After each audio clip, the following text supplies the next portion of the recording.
Ayubowan. Today I'm with Professor Gamini Randani, a professor at the Faculty of Health, Kwantlen Polytechnic University in Canada. Good day, Professor. Good day. Here are some books which you have translated. Punya Kamma and Kusala Dhamma and the Path to Sotapatti. Then you have Conventional Truth and Absolute Truth. And you have the latest, Remove the Blinds of the Eye and Gaze upon the Truth. Now, for our dear viewers, these are not direct works by our beloved professor. These are but translations of our venerable monk. Now, Professor, there's a line which behind the blurb of your latest book which catches my attention. I'm going to read it. It's a bit lengthy, but it's worthwhile to listen to. Hellenation is currently at crossroads to discern what the Buddha really taught as opposed to what had been practiced in the last 1800 years. A close examination reveals that the Buddhism, which the general masses in Hellenation, i.e. modern-day Sri Lanka, and worldwide practice, i.e. the rest of the Buddhist world, does not represent truly what the Buddha taught. It appears that for the last 1800 years, a misrepresented and a modified version derived from the Buddha Desana got adapted as Buddhism that had been taught and accepted and practiced in place of what the Buddha really taught. Now, Professor, I would like you to elaborate on this. Yes, actually, because you are asking me to elaborate on something that is currently in the socio-religious discourse that prevails in this country, right? And there's a lot of discussion about, what Buddhism and the distortions to Buddhism and all sorts of discussions are going on. So now, in that context, I believe this book that, the Remove the Blinds of the Eye and Gaze upon the Truth reveals a lot of historic information as well as the Dhamma information. That is what makes this book interesting in the first place. I see. Yes, that is somewhat a recurring theme in your translations. Now the thing is, why is the pure history of Helabima, the Hellenation, why is that inseparable from the Dhamma, from the Buddha's Dhamma? Yeah, that too is a very timely question, right? And I appreciate you asking that question because now the Hella history and the Dhamma is inseparable only for some selected group of people, right? Not for everyone it is of interest, right? That let me clarify my statement, because one who treats the Dhammanudhamma Patipada or the Maggacharya as Buddha Gautama elucidated, for those people only the true history is quite important, not for the rest. Just for the purpose of learning or for the sake of just getting more information, it is really of no use, right? And for that group may not find the relevance between the pure Dhamma or the pristine Buddha Dhamma and the Hela history, right? And that is in that context, for people who treat the Dhammanudhamma Patipada, it's inseparable, because I'm going to tell you why. Probably you have heard the last of the Buddha Desanas, right? Which was uttered by the Buddha or elucidated by the Buddha short before his Maha Parinibbana. The Maha Parinibbana Sutta. Yes, Maha Parinibbana Sutta. And in the 95th verse of that Maha Parinibbana Sutta, it says, because Venerable Ananda asked a question, and he asked Buddha Gautama, before his Mahaparinibbana, short before his Mahaparinibbana, Bhante, when you are gone, we will not be able to achieve the state of Saddhasa Kulaputtasa or Dhammo Sanditiko, and finally the attainment of Magaphala, right? And then the Buddha says, Buddha took some time and stated to Venerable Ananda that, Ananda, don't think that way, because this is a Prajnanusari Buddha Sasana, Buddha Sasana based on wisdom, as compared to the previous Buddha Sasana, which was Saddhanusari and Viryanusari Buddha Sasana. So in a Prajnanusari Buddha Sasana, the Buddha the life expectancy of the Buddha is shorter, whereas the Buddha Sasana survives even the Maha Pragn into the future. As long as there are individuals who have attained Magapala, the Sasana exists. Right? And if there are no individuals who have achieved Magapala, that means, from Sotapatti to Arahat Pala, then the Sasana exists. In the absence of any of that group, that means, not even a Sotapatti person is available in this land, then the Sasana is no more. And this is a typical or the characteristic of Prajnanusari Buddha Sasana only, not the previous Buddha Sasana. And that's why we don't find this in previous Buddha Sasana or in their elucidations. Oh, that is absolutely wonderful So to hear. in that context, when a person can listen to pristinely pure Dhamma, that person, by listening to Sandesana, right? You probably have heard about Sandesana, right? And when once a person comprehends what Sang is and how Sang contributes to the continuation of the samsaric drift, then such a person changes his world view. That means, we have been in our long samsaric drift. We are conditioned to think everything that we come across mentally and also physically. Anicca, Sukha and Artha, that means they are wholesome. That means we can pretty much continue the way would like that we desire to have them, right? According to our desires, that we should be able to maintain everything. That is Nicca. That is Nicca Sanya, what you called, right? That's belief. And then because of that belief, we further tend to believe that everything is wholesome or sukha, right? And then because of these two factors, which we can hold on as wholesome and the way we like to hold them, and then that brings us the feeling of wholesomeness, then we tend to believe that we can exert control over these things. That is what you call Nicca Sukha Artha, right? Nicca Sukha Artha. Nicca Sukha Artha.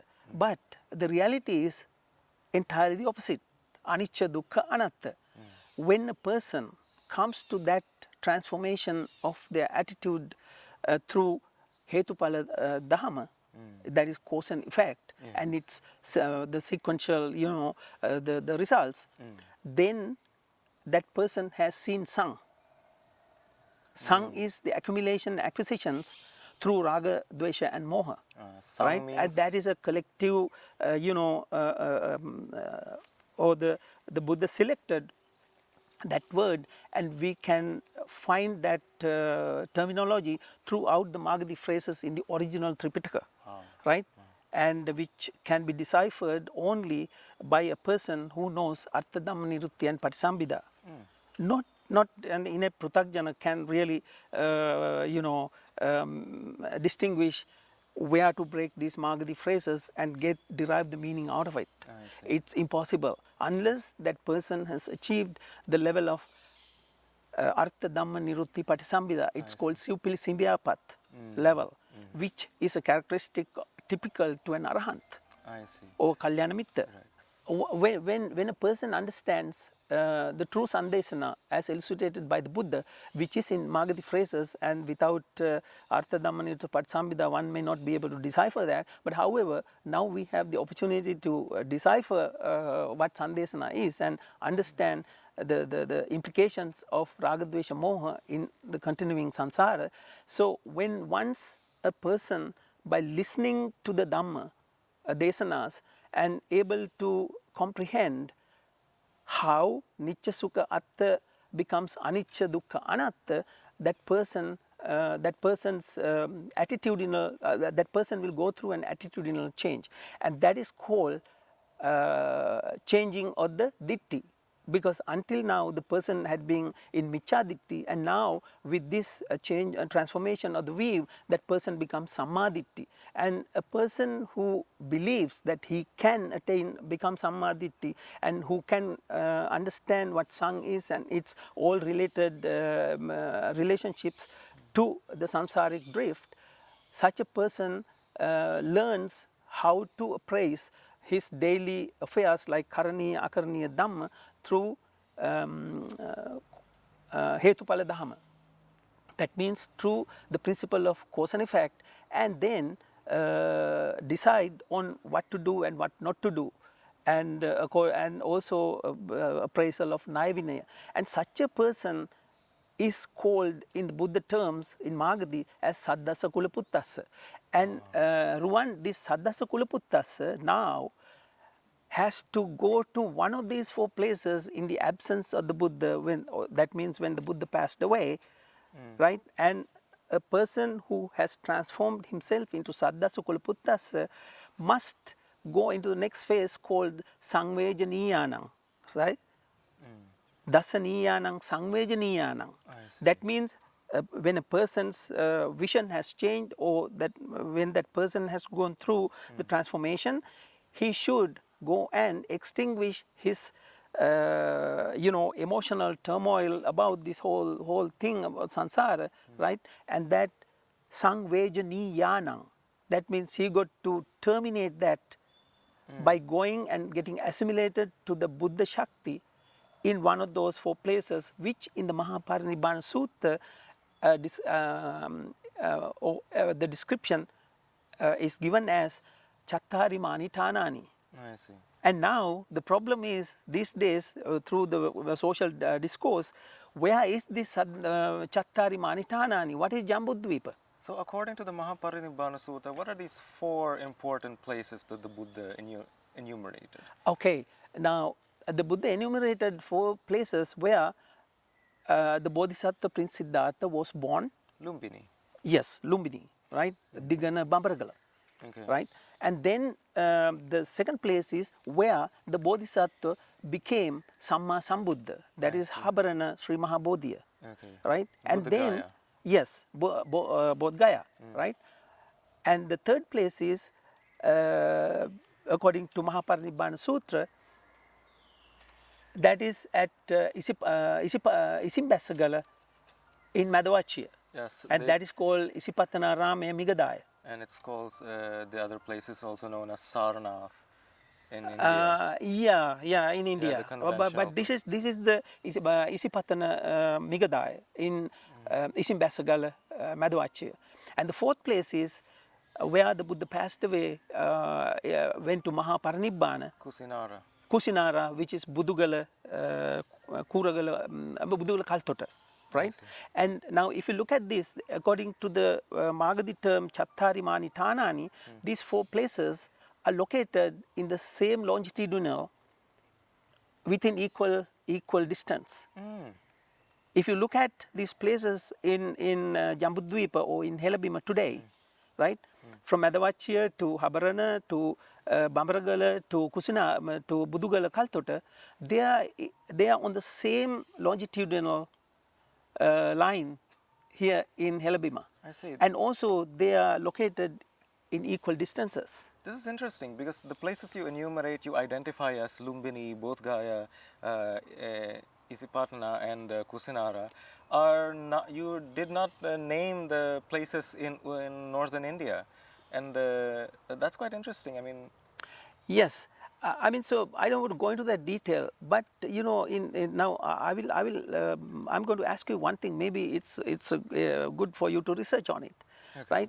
Now we have enough evidence that the Buddha was here in Helabima, and all these four places are also located very precisely here in Helabima. But give me one shred of evidence that the Buddha was born in India, became Sambuddha in India, and he, first sermon and passed away. First sermon in India and he passed away in India. Show me one thing. Because now I'll give you one example. Kusinara, which was in ancient times, it was a small township which is rich with agriculture. That is why Kusinara. It's Kusinagar, right? That means it's an agricultural township. Ah, the root word Kusi, right. Yeah, right. Kusi, yeah, right? And in Magadhi. And then Venerable Ananda asked the Buddha one time on their way from Rajagahanuwara to Kusinara. Venerable Ananda asked, Bhante, why did you select this a small town surrounded by so many so many mountains and so many cropped out rocks? There's a geographical description Yes, there in the suttas. it is in the sutta. Why do you go to this small place? And then the Buddha Gautama stated to Venerable Ananda, Ananda, all the previous Buddhas came to the same place. So it's a Buddha tradition that I also will go there for my Maha Parinibbana. And now in Helabima, when you go to Budugala, you see this little township surrounded by rocky outcrops and huge mountains. Still they are there, and it's a small place, right? And the villagers know their own history. And I have spoken to some of these villagers. They are quite aware of the Buddha, and they call even Buddha Mutta. Why the Mutta means a relative. That means they think that they are related to Buddha, Buddha Gautama. Wow. And that goes in depth, so deep in their hearts and minds, right? But in India, you go and check, there are no mountains. I asked, I visited Kusinara or Kusinagar in India, right? Okay. It's flat land all over. When I asked our tour guide, now where were the mountains here? Oh, they got eroded. Now come on. And anyway, it's up to you to decide, based on the facts what I'm saying. I'm not going to make any conclusions on that. Okay, that's a bit mind-boggling. And to come to your previous point, you mentioned in the sutta specifically says that these 4 important places are on a line and are at equal distances from each other. Yeah. And I can recall, if we look at the map of northern India at the so-called Buddha places there, it's not in a straight line. It's a mess. I think the facts speak for themselves, right? So I don't want to comment on that anymore. I'll look up on that. Yeah, That's it's up to an individual to go and take a close look and examine what is written in the Maha Parinibbana Sutta, and then compare and come to conclusions. The facts will speak for themselves, indeed. I see. Yeah.